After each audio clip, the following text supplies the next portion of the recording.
दोस्तों, आज फिर हम हाजिर हैं आपके सामने एक पर्सनैलिटी को लेकर।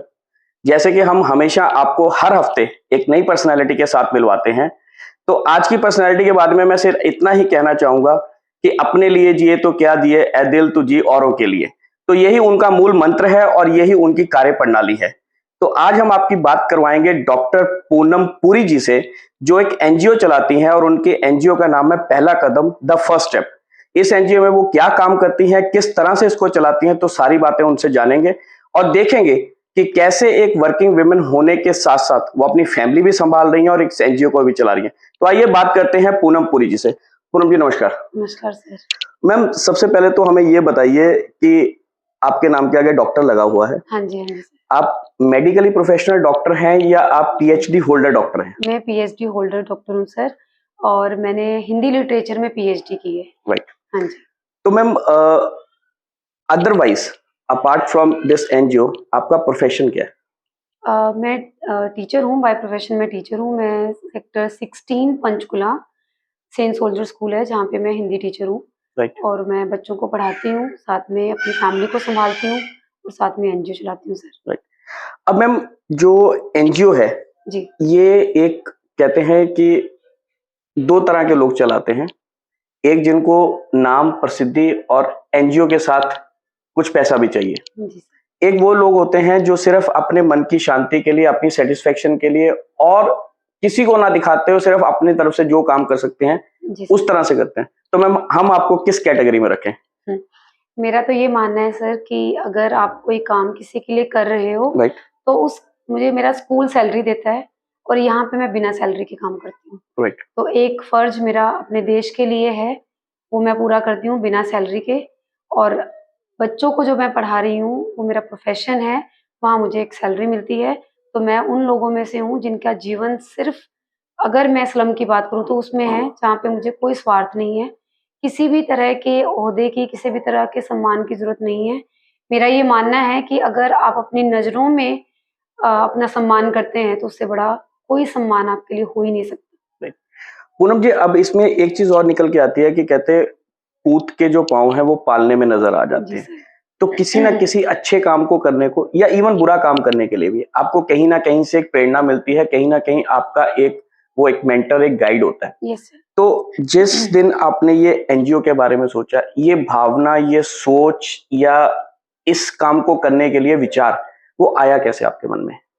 सर मेरे स्वर्गीय पिताजी श्री ज्ञानचंद पुरी, वो बचपन में ही आप वही सीखते हो जो आपके पेरेंट्स सिखाते हैं। जी। तो मेरे पिताजी ने हमेशा ही ऐसा किया कि जो भी आसपास के ज़रूरतमंद लोग होते थे वो उनकी हेल्प करते थे। कभी उनको खाना खिलाना, कभी जो भी उनकी ज़रूरत की चीज़ें वो देना।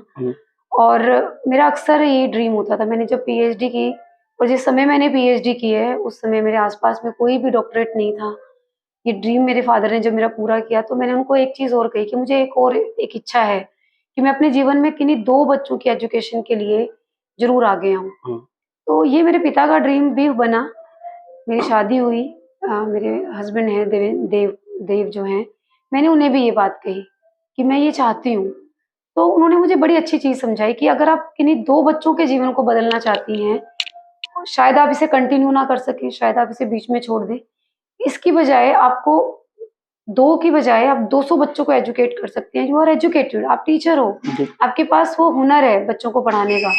तो उन्होंने मुझे जो सिखाया, मेरे हस्बैंड ने जो सिखाया, पिता से सीखा, लेकिन अपने पति से जो मैंने सीखा उसको मैं आज तक फॉलो कर रही हूँ, उसे लेके चल रही तो हूँ। हम ये कह सकते हैं कि जो सपना आपने मायके में देखा वो ससुराल में आके पूरा हुआ। जी सर, वो ससुराल में पूरा हुआ। राइट। तो मैम, अगर हम आपके एनजीओ की बात करें पहला कदम, जी पहले तो ये नाम कैसे दिमाग में आया? सर, आप जीवन में जब भी कोई काम करते हैं ना, तो पहला कदम ही सबसे इम्पोर्टेंट होता है। जी। बच्चा भी जब जन्म लेता है तो वो कोशिश करता है, जी।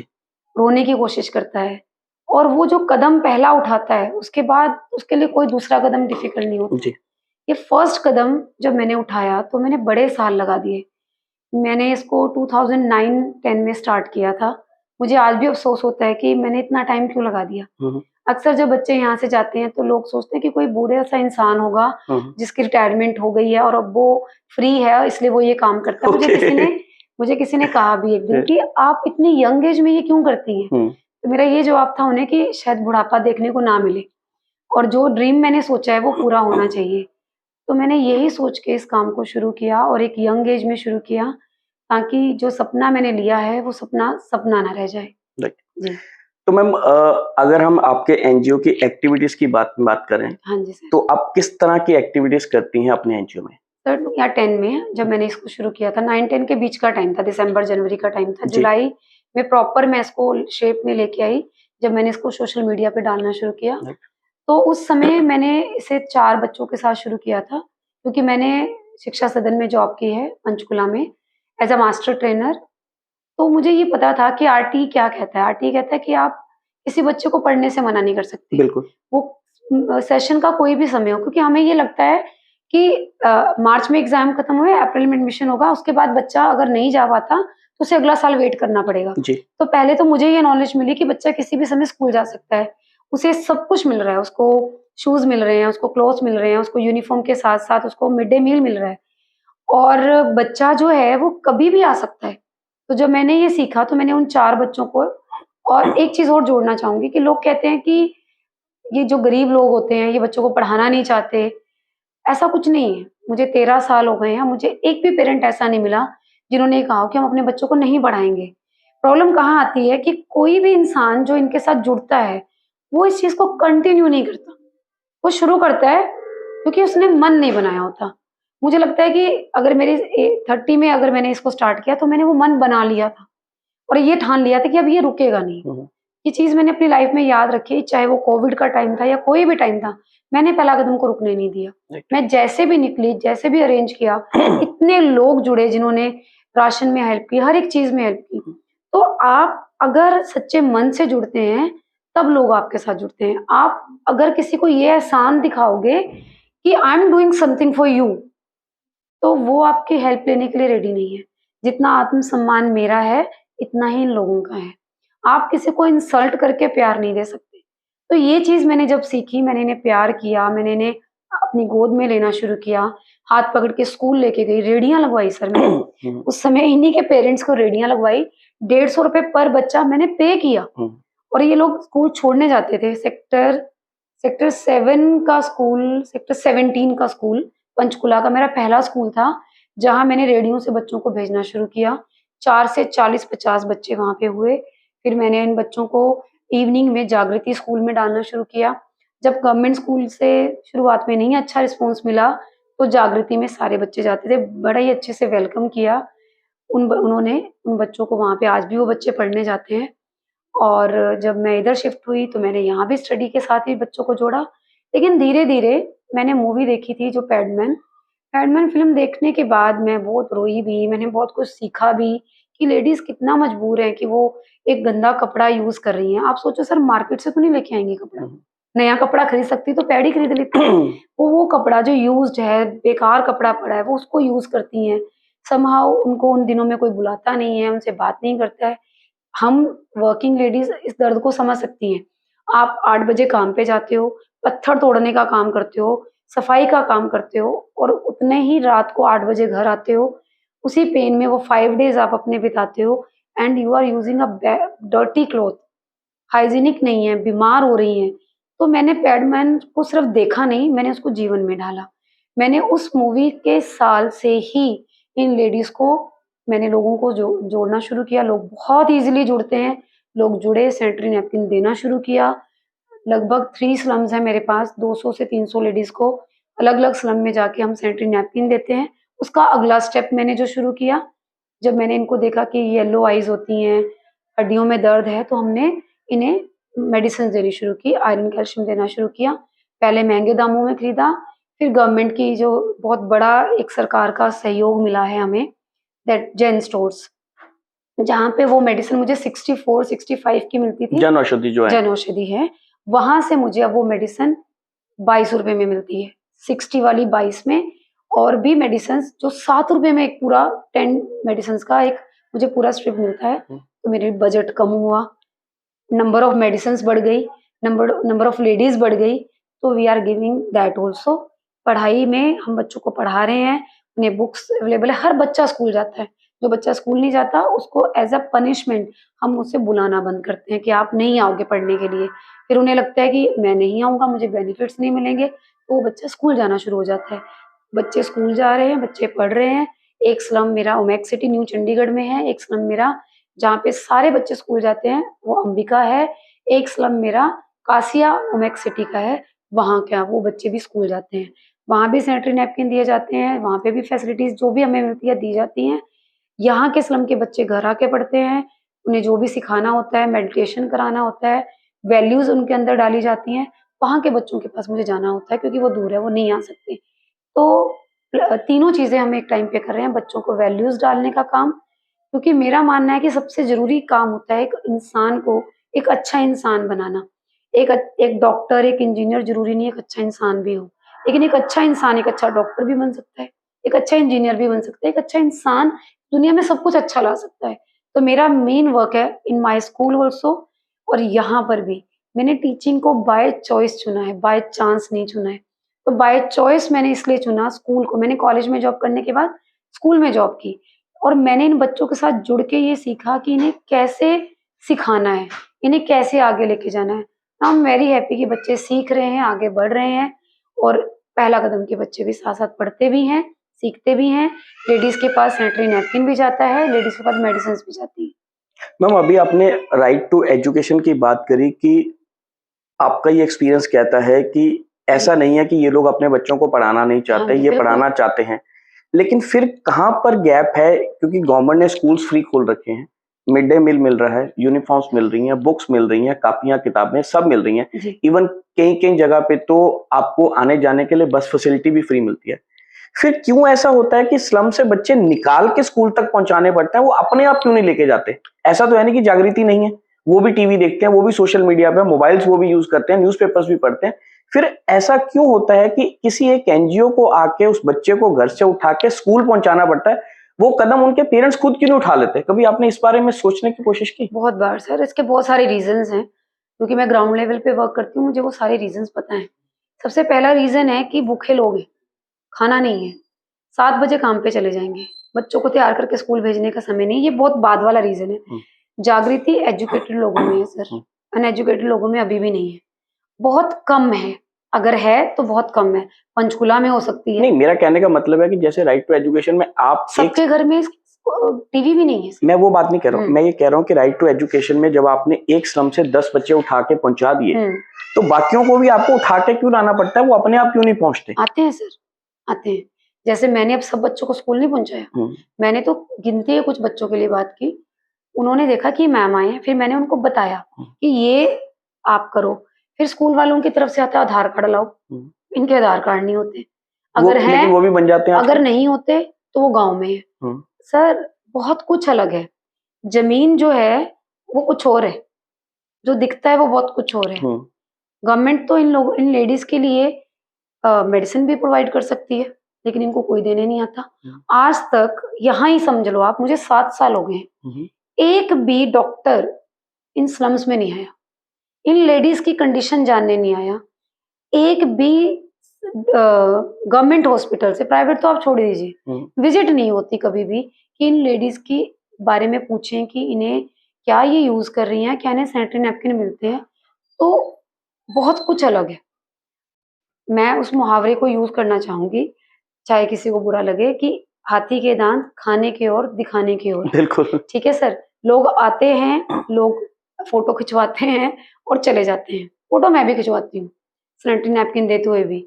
मेरे साथ उसका थोड़ा पर्पज़ अलग होता है, मेरे फ़ेसबुक पे जाता है, लोग हेल्पिंग हैंड मिलते हैं, जहाँ 10 को मिला वो 10 से 100 हो जाते हैं, ठीक है?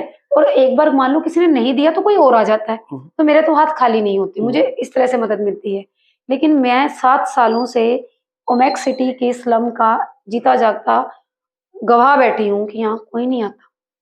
क्या डॉक्टर्स की विज़िट स्लम में नहीं होनी चाहिए? अगर ये लोग नहीं आते जबकि ये पंजाब और चंडीगढ़ टेरिटरी का सबसे आप कह सकते हैं सबसे नया और सबसे उभरता हुआ उभरता हुआ शहर है। शहर है। तो यहाँ पे भी पोलियो की मेडिसिन्स के लिए तो लोग आ जाते हैं क्योंकि उसके लिए बहुत स्ट्रिक्टनेस है, लेकिन इन लेडीज़ के लिए कभी नहीं आते। अब मैम ये तो हुआ आपका वर्किंग का स्टाइल जिस हाँ जी, फील्ड में आप अलग-अलग जगह काम कर रही हैं। जी। अब आपने जो पहला कदम ट्रस्ट बनाया है, वो कहते हैं कुछ भी आप अच्छा करो या बुरा करो, हर काम को करने के लिए पैसा तो चाहिए। तो इसके लिए अब पैसा कहाँ से आता है? आप अपनी पॉकेट से लगाती हैं, आप डोनेशंस लेती हैं या गवर्नमेंट से हेल्प लेती हैं? पैसा कहाँ से आएगा? सर मेरी लाइफ ना 3 हिस्सों में बटी हुई है। एक मेरी स्कूल जॉब, एक मेरी फैमिली और एक पहला कदम। राइट। मैं इन तीनों में से किसी को भी अलग नहीं कर सकती। ओके। तो जब मैंने स्कूल जो है वो मेरा अर्निंग सोर्स है, मेरे बच्चों के साथ मुझे कनेक्ट करता है और उस स्कूल ने मुझे इतने हेल्पिंग हैंड्स दिए। पहले-पहले मैंने इसको कभी नहीं बताया कि आई एम डूइंग दिस। धीरे-धीरे लोग मेरे सोशल मीडिया अकाउंट से जुड़े, उन्होंने देखा कि ये करती हैं, फिर उन्होंने मदद करनी शुरू की। मैंने सोशल मीडिया को अपना हथियार बनाया। मतलब साथी हाथ बढ़ाना, एक से हाँ। एक मिले तो मैंने फेसबुक, जो लोगों को लगता है कि फेसबुक जो है वो एक अच्छी चीज़ नहीं है, बट फॉर पहला कदम फेसबुक उसकी लाइफ़लाइन है। मैंने जब भी कोई काम, मैं ये चाहती हूँ कि काम में ना एकदम क्लियर होना चाहिए। आप कुछ भी कोई आपको देता है ना, उसको ही देखो, होता क्या है, जो एनजीओज़ होते हैं, आप जब उनके पास कई बार सामान देने जाते हो, तो वो लोग कहते हैं कि पैसे दे दो, सामान तो पड़ा रहेगा। मेरा उल्टा है, मैं कहती हूँ आप पैसे मत दो, मुझे सामान दे दो और उतना ही दो जितना मुझे चाहिए। अगर आप बहुत दूर जगह बैठे हैं, जैसे मेरे कुछ अपनी बेस्ट फ्रेंड्स हैं जो ऑस्ट्रेलिया हैं, इंग्लैंड हैं, कनाडा हैं, दे कांट डू दैट कि वो मुझे सामान दें। देन मैं सामान खरीदती हूँ, सामान के बिल उन्हें भेजती हूँ और इवन सामान इतने लोगों को मिलता है, वो मुझे पूछती हैं कि इतने में मैनेज हो गया? आपका दिल बड़ा होना चाहिए, मतलब जेब उनके चाहे छोटी उनके हो। डॉलर्स आके यहाँ पे काफ़ी हाँ, कन्वर्टेड हो जाते जेब हैं। नहीं सर, वो देते हैं 10,000 और 10,000 में अगर आप 100 स्वेटर खरीद सकते हो, तो मुझे लगता है बहुत बड़ी बात है। ठीक है, 18,000 इस बार हमने उन्होंने दिया, 10 नहीं था। हमने 100 स्वेटर खरीदे सर। होलसेलर ढूँढती हूँ, अच्छी क्वालिटी भी होनी चाहिए। लोगों को भी बताती हूँ कि ये कहाँ जाना है। आप कमा काफ़ी जगह से सकते हो, यहाँ से थोड़ा कम कमा लो। मेहनत करनी पड़ती है, निकलना पड़ता है, निस्वार्थ होना पड़ता है। अब मुझे ब्लैंकेट्स देने हैं, मेरे अपने स्कूल में फाइनेंस हेड हैं, उनके हस्बैंड की डेथ एनिवर्सरी है। उन्होंने मुझे पूछा कितना चाहिए होगा? मैंने कहा 50 के करीब बच्चे हैं, उतना चाहिए। अब मेरा काम स्टार्ट होता है कि मुझे बच्चों को ब्लैंकेट देना है तो मैं अच्छा भी दूँ और रीज़नेबल भी दूँ। यहाँ के लिए आपको निकलना पड़ेगा, आपको कम्फर्ट ज़ोन छोड़ना पड़ेगा, आपको एसी रूम छोड़ना पड़ेगा, विंटर्स में आपको अपना बिस्तर छोड़ना पड़ेगा। अगर आप उसके लिए तैयार हैं, तो आपके लिए सोशल वर्क है, नहीं तो भूल जाएँ, क्योंकि फिर तो वो सिर्फ़ दिखावे के लिए है। तो मैं उसके लिए रेडी हूँ। इसीलिए मैं इसको उतना ही करती हूँ जितना मैं कर सकती मैम, अब आपने कहा कि आप उतना ही करती हैं जितना आप कर सकती जी हैं। सर। लेकिन अगर कोई आपके साथ जुड़ना चाहता है तो जुड़ने के लिए आपको इसका दायरा बड़ा करना पड़ेगा। इसमें कुछ फाइनेंशियल एलिमेंट्स भी डालने पड़ेंगे। आपको लोगों से डोनेशंस भी मिल सकती हैं। अगर आप एटीजी में रजिस्टर कर लेती हैं तो उनको टैक्स बेनिफिट मिल जाएगा और आपको डोनेशंस मिल जाएंगे और आपको बच्चों को एक फाइनेंशियल हेल्प हो जाएगी। तो आप उस तरफ क्यों नहीं जाती हैं? क्योंकि अल्टीमेटली जब आपने एक पौधा लगाया है, उसको पेड़ बनाने के लिए कहीं ना कहीं तो खाद और पानी की समय समय पे जरूरत पड़ेगी। वो कब तक आप खुद चलाएंगी? सर एक तो ग्राउंड लेवल पे वर्क बहुत कम रह जाता है, मेरा ये मानना है। चाहे कोई इस बात को बिलीव करे या ना करे, जब भी आप ज़मीन से थोड़ा ऊपर उठते हो, तो ज़मीन वाले पैर तो ऊपर उठेंगे ही उठेंगे और जो ज़मीन है ना, वो कहीं न कहीं उस इंसान को ढूँढती रह जाती है, वो कहाँ चला गया। हो सकता है मैं किसी को मैं ब्लेम नहीं कर रही हूँ, लोग उड़ते भी हैं, लोग करते भी हैं, शायद वो बहुत ज़्यादा आगे चले जाते हैं। मैं इस ज़मीन को नहीं छोड़ना चाहती। मुझे ये लगता है जितना ईज़िली मैं मंथ में 2 बार 3 बार इन लेडीज़ से मिलती हूँ, अगर अगले वाला जिस इंसान के साथ मैं जुड़ी हूँ, उसका पर्पज़ अपने, पता नहीं मुझे ये बोलना चाहिए कि नहीं, अपने ब्लैक मनी को अवॉइड करना है और दूसरा पर्पज़ ये है कि मेरी सोच वाले कितने लोग मुझे मिलेंगे। मैंने शुरुआत में कुछ लोग जुड़े और वो छोड़ के चले गए, क्योंकि हो सकता है उनकी वो जो चीज़ें हैं वो पूरी ना हुई हों, क्योंकि मैं बड़ी ही क्लियर कट हूँ। मुझे ये लगता है कि अगर आपने मुझे ₹5 भी दिए ना, तो 5 का काम हो जाना चाहिए। आपको ये नहीं लगना चाहिए, लोग मुझे कई बार पूछते हैं कि हम आपको कितना दे सकते हैं? तो मैं उसको कहती हूँ आप ₹100 से भी शुरू कर सकते हैं।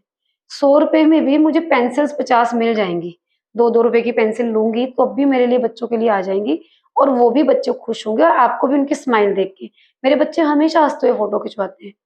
मैं ये नहीं चाहती कि पैसा बड़ा हो जाए, काम छोटा हो जाए। मेरा काम बेशक छोटा रहे, लेकिन ईमानदारी से रहे। हो सकता है आपका मानना बिल्कुल सही है, मैं ज़्यादा लोगों तक पहुँच जाऊँ, ज़्यादा लोगों तक मेरी मदद चली जाए, लेकिन मैं चाहती हूँ, मैं जितना कर सकती हूँ, उस लेवल पे करूँ, ईमानदारी से करूँ और मेरी कनेक्टिविटी इन लोगों के साथ जुड़ी रहे। ये सब मेरा नाम जानते हों, मैं सबका नाम जानती हूँ।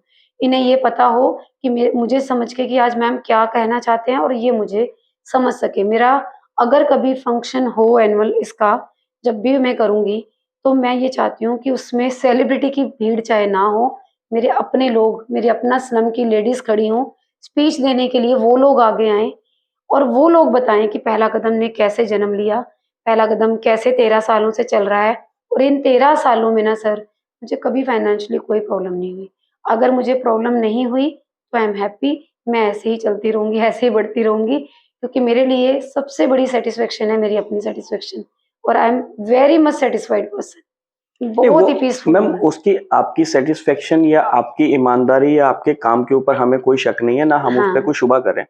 हमारा सिर्फ जो पूछने का पर्पज़ है वो ये पर्पज़ है कि आज आप कर रही हैं, जी सर। आप पिछले 10 साल से कर रही हैं, शायद आने वाले 20 साल और करेंगी।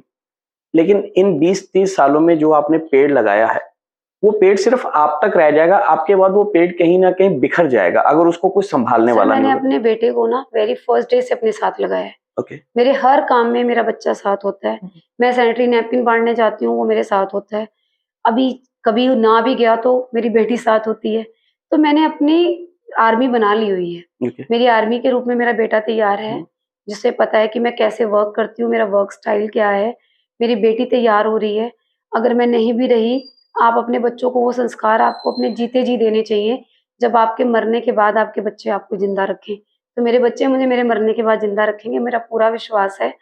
मैं इसी पे जिसको कहते हैं ना कि उम्मीद से दुनिया कायम है, तो मेरी ये उम्मीद है कि मेरे बच्चे इस चीज़ को आगे लेके जाएँगे। तो मतलब आपका कोई मूड नहीं है कि इस जो आपका जो ट्रस्ट है, इसमें हुँ। फाइनेंशियल मॉडल आके कुछ एक प्रोफेशनल लोग जुड़ के इसको आगे बढ़ाएँ। आप अपने हिसाब से जैसा चला रही हैं, आप इसको वैसे ही चलाएँगी। अभी तक तो मैं इसी पे चल रही हूँ सर, पर आपने बड़ा अच्छा गाइड किया है और आपने बहुत अच्छे से समझाया। अगर कभी मुझे लगा, तो मैं ज़रूर आपकी मदद लूँगी। आपको अपना गुरु समझूँगी और आपसे ज़रूर सीखूँगी, बट जब तक मैं कर सकती हूँ, मैं करूँगी सर। तो दोस्तों ये थी पूनम पुरी जो अपने समय में अपने घर, परिवार और अपनी जॉब के साथ-साथ लोगों के लिए भी सोच रही हैं और उनके लिए जितना हो सकता है उतना कर रही हैं और उनका कहीं पे भी वो कोई मोटिव नहीं है जो आजकल सो कॉल्ड एनजीओज़ का होता है कि उसमें फाइनेंसेस आ जाएँ, उसमें एक ट्रस्ट बन जाए, उस ट्रस्ट में से कुछ इनकम होनी शुरू हो जाए, फिर लोग मेरे को जानना शुरू कर जाएँ, मैं भी एक सेलिब्रिटी बन जाऊँ, मेरे को कोई अवार्ड मिल जाए, पार्टीज़ मिल जाएँ, ऐसा उनका कोई मोटिव नहीं है। तो एक्चुअल में जो मैंने शुरू में कहा था कि अपने लिए जिए तो क्या दिए, तू जी ए दिल औरों के लिए। तो ये उसकी जीती जागती मिसाल है आपके सामने और हमारे अपने शहर चंडीगढ़ से ही हैं।